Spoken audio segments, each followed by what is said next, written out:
Hey guys, your reader is here. So today I'm going to read chapter 9 from the book 0 to 1 by Peter Thiel. So let's get started. Chapter 9 Foundations. Every great company is unique, but there are a few things that every business must get right at the beginning. I stress this so often that friends have teasingly nicknamed it Thiel's Law. A startup messed up at its foundation cannot be fixed.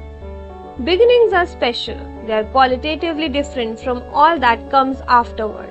This was true 13.8 billion years ago at the founding of our cosmos. In the earliest microseconds of its existence, the universe expanded by a factor of 10 raised to power 30, a million trillion trillion. As cosmogonic epochs came and went in those first few moments, the very laws of physics were different from those we know today. It was also true 227 years ago at the founding of our country. Fundamental questions were open for debate by the framers during the few months they spent together at the Constitutional Convention. How much power should the central government have? How should representation in Congress be apportioned? Whatever your views on the compromises reached that summer in Philadelphia, they have been hard to change ever since. After ratifying the Bill of Rights in 1791, we have amended the Constitution only 17 times. Today, California has the same representation in the Senate as Alaska, even though it has more than 50 times as many people. Maybe that's a feature, not a bug. But we are probably stuck with it as long as the United States exists. Another constitutional convention is unlikely. Today, we debate only smaller questions. Companies are like countries in this way. Bad decisions made early on, if you choose the wrong partners or hire the wrong people, for example, are very hard to correct after they are made. It may take a crisis on the order of bankruptcy before anybody will even try to correct them. As a founder, your first job is to get the first things right, because you cannot build a great company on a flawed foundation. Founding matrimony. When you start something, the first and most crucial decision you make is whom to start it with. Choosing a co-founder is like getting married, and founder conflict is just as ugly as divorce. Optimism abounds at the start of every relationship. It's unromantic to think soberly about what could go wrong, so people don't. But if the founders develop irreconcilable differences, the company becomes the victim. In 1999, Luke Nozick was one of my co-founders at PayPal, and I still work with him today at Founders Fund. But a year before PayPal, I invested in a company Luke started with someone else. It was his first startup. It was one of my first investments. Neither of us realized it then, but the venture was doomed to fail from the beginning because Luke and his co-founder were a terrible match. Luke is a brilliant and eccentric thinker. His co-founder was an MBA type who didn't want to miss out on the 90s gold rush. They met at a networking event, talked for a while, and decided to start a company together. That's no better than marrying the first person you meet at the slot machines in Vegas. You might hit the jackpot, but it probably won't work. Their company blew up and I lost my money. Now, when I consider investing in a startup, I study the founding teams. Technical abilities and complementary skill sets matter, but how well the founders know each other and how well they work together matter just as much. Founders should share a prehistory before they start a company together. Otherwise, they are just rolling dice. Ownership, possession, and control. It's not just founders who need to get along. Everyone in your company needs to work well together. A Silicon Valley libertarian might say you could solve this problem by restricting yourself to a sole proprietorship. Freud, Jung, and every other psychologist has a theory about how every individual mind is divided against itself. But in business at least, working for yourself guarantees alignment. Unfortunately, it also limits what kind of company you can build. It's very hard to go from 0 to 1 without a team. A Silicon Valley anarchist might say you could achieve perfect alignment as long as you hire just the right people who will flourish peacefully without any guiding structure.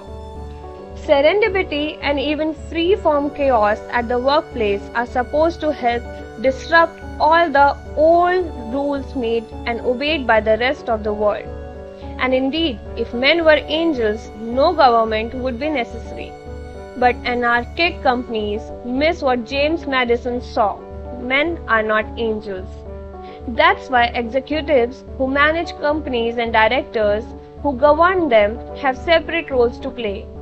It's also why founders and investors' claims on a company are formally defined. You need good people who get along, but you also need a structure to help keep everyone aligned for the long term. To anticipate likely sources of misalignment in any company, it's useful to distinguish between three concepts. First, ownership. Who legally owns a company's equity? Second, possession. Who actually runs the company on a day-to-day basis? Third, control. Who formally governs the company's affairs? A typical startup allocates ownership among founders, employees, and investors. The managers and employees who operate the company enjoy possession, and a board of directors, usually comprising founders and investors, exercises control. In theory, this division works smoothly. Financial upside from part ownership attracts and rewards investors and workers. Effective possession motivates and empowers founders and employees. It means they can get stuff done. Oversight from the board places managers' plans in a broader perspective. In practice, distributing these functions among different people makes sense, but it also multiplies opportunities for misalignment. To see misalignment at its most extreme, just visit the DMV. Suppose you need a new driver's license. Theoretically, it should be easy to get one. The DMV is a government agency, and we live in a democratic republic. All power resides in the people who elect representatives to serve them in government. If you are a citizen, you are a part owner of the DMV and your representatives control it. So you should be able to walk in and get what you need. Of course, it doesn't work like that. We, the people, may own the DMV's resources, but that ownership is merely fictional.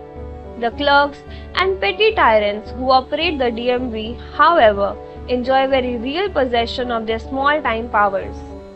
Even the governor and the legislature charged with nominal control over the DMV can't change anything. The bureaucracy lurches ever sideways of its own inertia no matter what actions elected officials take. Accountable to nobody, the DMV is misaligned with everybody. Bureaucrats can make your licensing experience pleasurable or nightmarish at their sole discretion. You can try to bring up political theory and remind them that you are the boss, but that's unlikely to get you better service.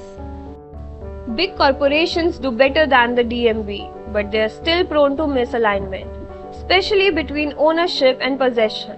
The CEO of a huge company like General Motors, for example, will own some of the company's stock, but only a trivial portion of the total. Therefore, he is incentivized to reward himself through the power of possession rather than the value of ownership. Posting good quarterly results will be enough for him to keep his high salary and corporate jet. Misalignment can creep in even if he receives stock compensation in the name of shareholder value. If that stock comes as a reward for short-term performance, he will find it more lucrative and much easier to cut costs instead of investing in a plan that might create more value for all shareholders far in the future. Unlike corporate giants, early-stage startups are small enough that founders usually have both ownership and possession. Most conflicts in a startup erupt between ownership and control, that is, between founders and investors on the board. The potential for conflict increases over time as interests diverge. A board member might want to take a company public as soon as possible to score a win for his venture firm, while the founders would prefer to stay private and grow the business. In the boardroom, less is more. The smaller the board, the easier it is for the directors to communicate, to reach consensus, and to exercise effective oversight. However, that very effectiveness means that a small board can forcefully oppose management in any conflict. This is why it's crucial to choose wisely. Every single member of your board matters. Even one problem director will cause you pain and may even jeopardize your company's future. A board of 3 is ideal. Your board should never exceed 5 people unless your company is publicly held. Government regulations effectively mandate that public companies have larger boards. The average is 9 members. By far, the worst you can do is to make your board extra large. When unsavvy observers see a non-profit organization with dozens of people on its board, they think, look how many great people are committed to this organization. It must be extremely well run. Actually, a huge board will exercise no effective oversight at all. It merely provides cover for whatever micro-dictator actually runs the organization. If you want that kind of free rein from your board, blow it up to giant size. If you want an effective board, keep it small. On the bus or off the bus. As a general rule, everyone you involve with your company should be involved full-time. Sometimes you will have to break this rule. It usually makes sense to hire outside lawyers and accountants, for example. However, anyone who doesn't own stock options or draw a regular salary from your company is fundamentally misaligned. At the margin, they will be biased to claim value in the near term, not help you create more in the future. That's why hiring consultants doesn't work. Part-time employees don't work. Even working remotely should be avoided because misalignment can creep in whenever colleagues are not together full-time in the same place every day. If you are deciding whether to bring someone on board, the decision is binary. Ken Kesey was right. You are either on the bus or off the bus. Cash is not the king. For people to be fully committed, they should be properly compensated. Whenever an entrepreneur asks me to invest in his company, I ask him how much he intends to pay himself. A company does better the less it pays the CEO. That's one of the single clearest patterns I have noticed from investing in hundreds of startups. In no case should a CEO of an early stage venture-backed startup receive more than $150,000 per year in salary. It doesn't matter if he got used to making much more than that at Google or if he has a large mortgage and hefty private school tuition bills. If a CEO collects $300,000 per year, he risks becoming more like a politician than a founder. High pay incentivizes him to defend the status quo along with his salary, not to work with everyone else to surface problems and fix them aggressively. A cash-poor executive, by contrast, will focus on increasing the value of the company as a whole. Low CEO pay also sets the standard for everyone else. Aaron Levy, the CEO of Box, was always careful to pay himself less than everyone else in the company. 4 years after he started Box, he was still living 2 blocks away from HQ in a 1-bedroom apartment with no furniture except a mattress. Every employee noticed his obvious commitment to the company's mission and emulated it. If a CEO doesn't set an example by taking the lowest salary in the company, he can do the same thing by drawing the highest salary. So long as the figure is still modest, it sets an effective ceiling on cash compensation. Cash is attractive. It offers pure optionality. Once you get your paycheck, you can do anything you want with it. However, high cash compensation teaches workers to claim value from the company as it already exists instead of investing their time to create new value in the future. A cash bonus is slightly better than a cash salary. At least it's contingent on a job well done. But even so-called incentive pay encourages short-term thinking and value grabbing. Any kind of cash is more about the present than the future. Vested interests. Startups don't need to pay high salaries because they can offer something better. Part ownership of the company itself. Equity is the one form of compensation that can effectively orient people toward creating value in the future. However, for equity to create commitment rather than conflict, you must allocate it very carefully. Giving everyone equal shares is usually a mistake. Every individual has different talents and responsibilities as well as different opportunity costs, so equal amounts will seem arbitrary and unfair from the start. On the other hand, granting different amounts upfront is just as sure to seem unfair. Resentment at this stage can kill a company, but there is no ownership formula to perfectly avoid it. This problem becomes even more acute over time as more people join the company. Early employees usually get the most equity because they take more risk, but some later employees might be even more crucial to a venture's success. A secretary who joined eBay in 1996 might have made 200 times more than her industry veteran boss who joined in 1999. The graffiti artist who painted Facebook's office walls in 2005 got stock that turned out to be worth $200 million, while a talented engineer who joined in 2010 might have made only $2 million. Since it's impossible to achieve perfect fairness when distributing ownership, founders would do well to keep the details secret.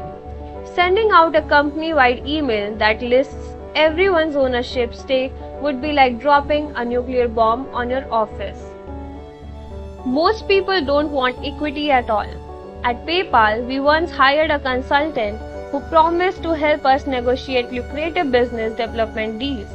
The only thing he ever successfully negotiated was a $5,000 daily cash salary. He refused to accept stock options as payment. Stories of startup chefs becoming millionaires notwithstanding, people often find equity unattractive. It's not liquid like cash. It's tied to one specific company.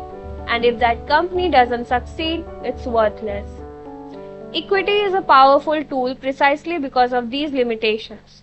Anyone who prefers owning a part of your company to being paid in cash reveals a preference for the long term and a commitment to increasing your company's value in the future. Equity can't create perfect incentives, but it's the best way for a founder to keep everyone in the company broadly aligned. Extending the founding. Bob Dylan has said that he who is not busy being born is busy dying. If he is right, being born doesn't happen at just one moment. You might even continue to do it somehow, particularly at least.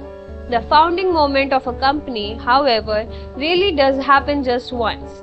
Only at the very start do you have the opportunity to set the rules that will align people toward the creation of value in the future. The most valuable kind of company maintains an openness to invention that is most characteristic of beginnings. This leads to a second, less obvious understanding of the founding. It lasts as long as company is creating new things, and it ends when creation stops.